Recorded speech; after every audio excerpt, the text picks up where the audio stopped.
ایک صحابی ہے، یا رسول اللہ تنگی ہے رزق کی، کوئی وظیفہ بتائیں۔ کتنے لمبے لمبے وظیفے لوگ پڑھ رہے ہیں کہ کاروبار کھل جائے اور روزی بڑھ جائے، کتنے لمبے چوڑے، کتنے کتابوں میں ایڈے ایڈے بڑے وظیفے لکھے پہ پڑھ یہ بندہ بڈھا ہو جائے۔ میں قربان جاؤں یا رسول اللہ آپ کی شفقتوں پر، آپ کی رحمتوں پر، سنو یہ کرو، میری بات نہیں ہے، میرے نبی کی بات ہے۔ تجربے کی وجہ سے کرو گے تو کچھ نہیں ملے گا، یقین سے کرو گے تو دروازے کھلتے دیکھو۔ کہ یا رسول اللہ ارید ان یوسع علی رزقی، میں چاہتا ہوں میری روزی کھل جائے۔ تو آپ نے کہا ادم علی الطہارہ یوسع علیک رزقک، تو باوضو رہا کر تیرا رزق کھل جائے۔ کوئی زور لگتا ہے وضو؟ تمہارے یہاں تو سردی ہوتی ہی کوئی نہیں کہ بھئی ٹھنڈا پانی ہے کیسے وضو، یہ تو ہمارے لیے مسئلہ ہے کہ بھئی ٹھنڈا پانی ہے کیسے وضو کرو۔ میرے نبی کی یہ سارا مجمع لے لو، یہ اوپر مستورات لے لیں، ادم علی الطہارہ یوسع علیک رزقک، میرے نبی نے فرمایا باوضو رہنا شروع کر دے، اللہ تیرا رزق کھول دے گا۔ ابھی اللہ رسول کی آپس کی بات ہے تو میری بات ہوتی تو دیوار پہ مار دو، تجربہ کرو۔ نبی کی بات کو تجربہ کر کے نہیں کرتے، یقین کے ساتھ کرتے ہیں۔ ادم علی الطہارہ یوسع علیک رزقک، باوضو رہا کر۔ اچھا باوضو رہنے کے اور فائدے، اللہ پیار کرتا ہے، شیطان ڈرتا ہے، اور وضو ہوگا تو نماز آپ ہی پڑھی جائے گی، چلو یار وضو ہے 4 فرض ہی پڑھ لو گی۔ جو باوضو رہتا ہے اور باوضو سوتا ہے، ایک فرشتہ اس کے لیے بندگی کا ثواب لکھتا رہتا ہے۔ خیر واپس آتا ہوں، میرے نبی نے فرمایا 4 باتیں لے لو اور دنیا بھی تمہاری آخر، ساری PIA زندہ ہو جائے گی، ساری اکانومی زندہ ہو جائے گی، ساری معیشت زندہ ہو جائے گی۔ 5 بھی نہیں، ایک انگلی بھی آپ نے نیچے کر دی، کہ یہ بس اتنی لے لو۔ حفظ امانت، صدق حدیث، حسن خلیقت، عفت فی طعمت۔ کیا خوبصورت! ساری زندگی کسی کو دھوکہ نہ دینا، دیانتداری۔ میرے ملک کے ادارے کیوں ڈوب گئے؟ دیانت نکل گئی، کھوٹ آ گئی، دھوکہ آ گیا۔ میرے نبی نے کہا حفظ امانت، کبھی امانت میں خیانت نہ کرنا، صدق حدیث، کبھی جھوٹ نہ بولنا، ہمیشہ سچ بولنا۔ میرے نبی نے فرمایا میرا امتی ہر گناہ کر سکتا ہے، 2 نہیں کر سکتا، ایک جھوٹ کبھی نہیں بولے گا، ایک دھوکہ کبھی نہیں دے گا۔ میرے نبی کی 2 صفتیں ہائی لائٹ ہوئیں، صادق اور بولو کیا ہیں؟ کوئی اور بھی تو ہو سکتی تھی، جس سے مشہور کیا، قاب قوسین بھی تو ہے، اور ادنا بھی تو ہے، واللیل بھی تو ہے سیاہ زلفوں والا، والضحیٰ بھی تو ہے روشن چہرے والا۔ کس سے مشہور کیا؟ صادق امین۔ اگر آپ مجھ سے سوال کرو، میں ممبر رسول پہ بیٹھا ہوں کہ مولانا صاحب سارے دین کو 2 لفظوں میں بتاؤ، ساری شریعت کو، تو میرے پاس 2 لفظ ہیں، سچائی اور امانت داری۔ آپ مجھ سے سوال کرو مولانا صاحب ساری دنیا کے کفر کو بتاؤ، تو میرے پاس 2 لفظ ہیں، جھوٹ اور دھوکے بازی، جھوٹ اور خیانت۔ پوری دنیا کا کفر ان کے اندر چھپا ہوا ہے، سچائی اور دیانتداری، پوری دنیا کا اسلام اس کے اندر چھپا ہوا ہے۔ دیانت اور سچائی یہ بیج کی طرح ہے، اور پورا اسلام پھر باغ بن کے پھلتا پھولتا ہے۔ جھوٹ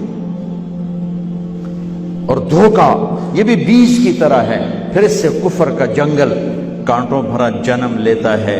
میرے معاشرے سے جھوٹ نکل جائے، دھوکہ نکل جائے، یہ پاکستان جنت کا ٹکڑا ہے۔ اور یہ حکومت کے بس کا نہیں ہے کہ وہ سب کو سچ بلوائے، یہ مجھے کرنا ہے، یہ مجھے کرنا ہے، میں نے اور آپ نے اس کو شروع کرنا ہے۔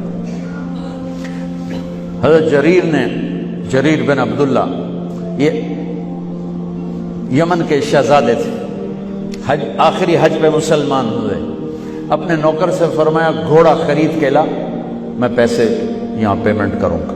وہ منڈی میں گیا، 300 روپے کا گھوڑا لے کر آیا۔ جب انہوں نے گھوڑوں کو دیکھا تو وہ قیمتی تھا، مالک کو پتہ نہیں تھا، اور یہ گھوڑوں کی نسل کے پہچاننے والے اس سے کہنے لگے تیرے گھوڑے کے 400 کر دوں؟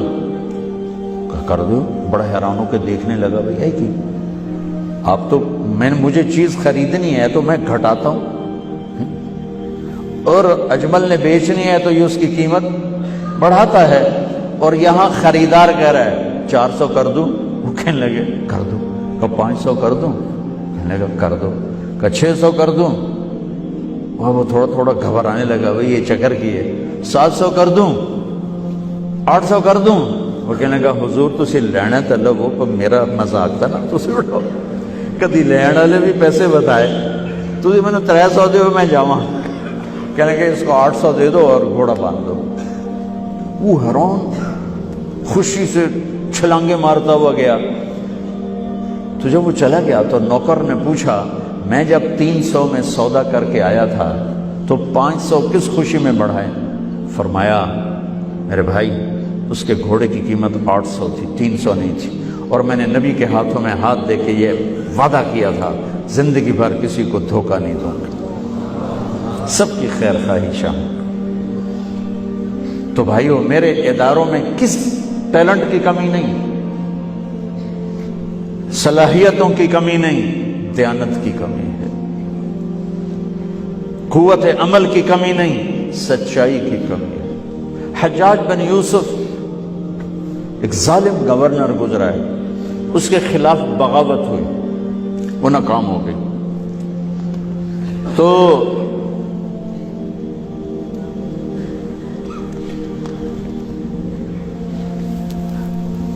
کوفہ میں ایک بزرگ رہتے تھے، ان کے بیٹے اس بغاوت میں شریک تھے۔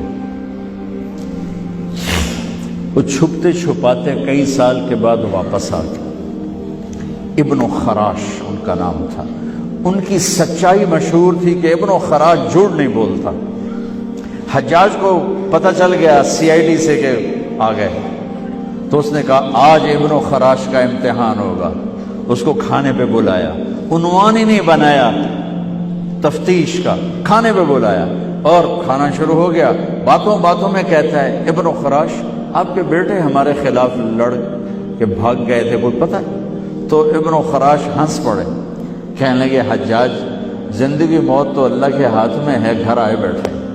تو اس نے کہا تیری سچائی کو سلام کرتا ہوں، اگر تو جھوٹ بولتا یہیں تیرا سر اتارتا، پھر تیرے بیٹوں کا جاؤ سلام ہے تیری سچائی کو، تیرے بیٹے تجھے مبارک ہوں، مسلمان جھوٹ نہیں بولتا۔